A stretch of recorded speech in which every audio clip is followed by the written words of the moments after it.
에베소서 6장 1절에서 3절입니다. 제가 읽어보겠습니다. 자녀들아, 너의 부모를 주 안에서 순종하라. 이것이 옳으니라.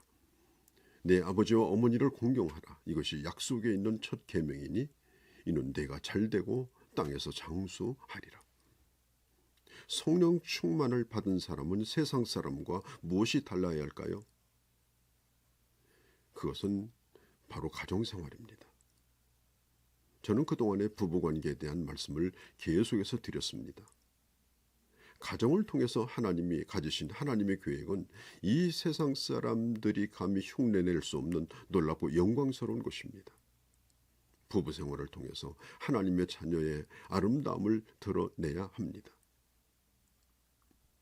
그리고 이 부부 관계뿐 아니라 이제는 부모와 자녀 관계에 있어서도 성경의 원리를 따라서 살아가셔야 합니다. 우리가 살고 있는 이 사회는 급격한 변화를 경험하고 있습니다. 그리고 부모와 자녀 또 부부간에 이런 관계가 깨어져 가고 있습니다. 특히 오늘 이 시대는 권위를 인정하지 않는 시대입니다. 학교에서 교사의 권위를 인정하지 않습니다. 나라의 지도자 권위를 인정하지 않습니다. 가정에서도 부모나 어른에 대하여 권위를 인정하지 않습니다. 아마도 이런 현상은 마땅히 모범을 보여주어야 할 사람들이 자신의 권위를 스스로 지키지 못하므로 그 자녀들이나 그 가족들에게 신임을 잃어버린 데도 원인이 있습니다. 그러나 권위를 인정하지 않는 더 깊은 원인을 보면 거기에 사탄의 역사가 있습니다. 세상에 눈에 보이는 권위를 인정하지 않는 사람이 보이지 않는 영적 권위, 또 하나님의 권위를 어떻게 인정할 수 있겠습니까?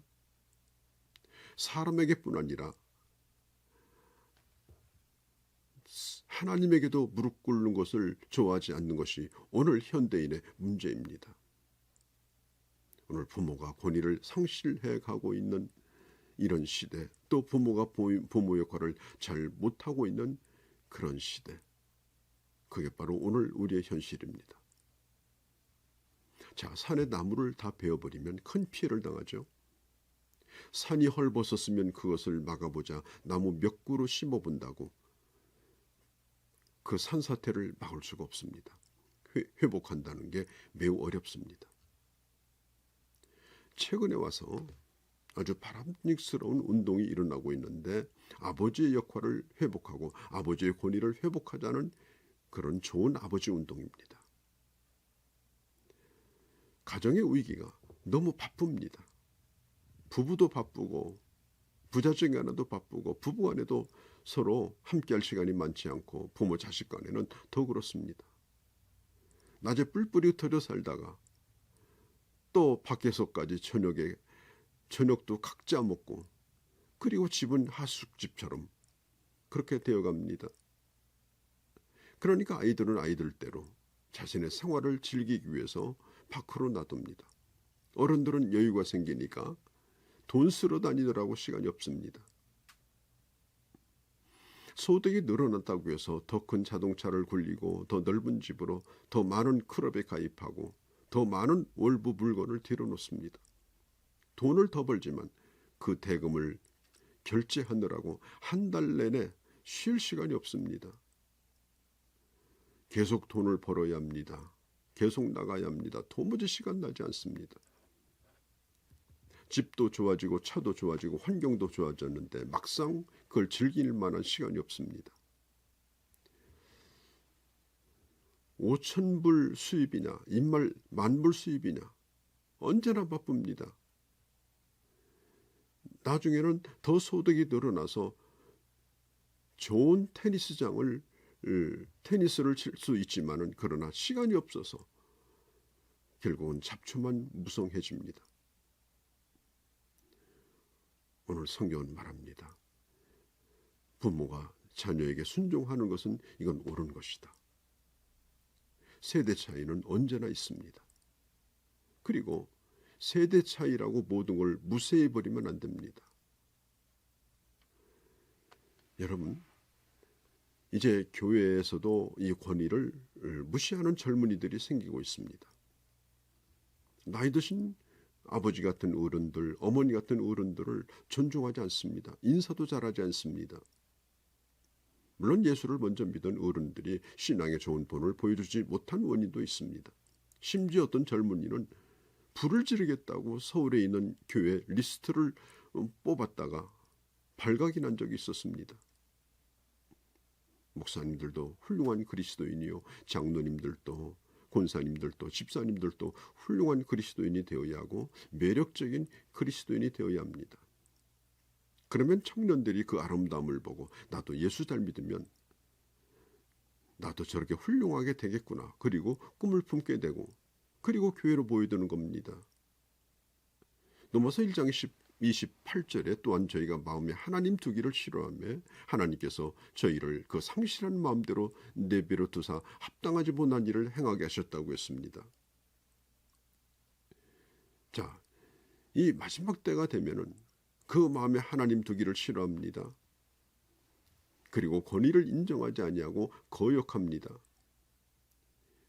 그 가운데 가장 인간이 저지르기 쉬운 대표적인 죄가 바로 부모에게 불효하는 것입니다. 디모데후서 3장 1절 2절에 내가 이것을 알라 말세에 고통하는 때가 이르리니 사람들은 자기를 사랑하고 돈을 사랑하고 자긍하며 교만하며 회방하며 부모를 거역하며 감사치 아니하며 거룩하지 아니하며. 자, 그러니까 이 말세에 나타날 이 징조의 대표적인 악 가운데 하나가 바로 이 부모를 거역하는 것입니다. 돈을 사랑하고 교만하고 회방하는 것과 똑같은 악이 바로 부모를 거역하는 악이라고 했습니다. 여러분, 지금 부모님과 좋은 관계를 가지고 있습니까? 진심을 다하여 효도하고 있습니까? 누가 잘했느냐 못했느냐 이런 거 따지면 평안함이 없습니다. 내가 어머니를 이기고 아버지를 이기고 어떻게 평안을 누릴 수가 있겠습니까? 은혜가 떠나갑니다. 죄가 뭡니까? 이 죄는 자존심의 문제와 연관이 되어 있는 경우가 많습니다. 가정에서 주신 권위, 남편이나 부모나 교회에 대한 권위, 이런 것에 대하여 자기 자존심 때문에 참지 못하고 고개를 숙이지 못하고 따르지 못하는 겁니다. 오늘 이 시대가 존경할 만한 어른을 가지지 못한 것, 그것도 다음 세대에게는 불행한 일입니다. 그냥 어른들은 돈 벌어다 주고 배고플 때 밥 주고 필요할 때 자신의 필요나 채워주는 그런 대상으로 생각하고 존경하지 않아요.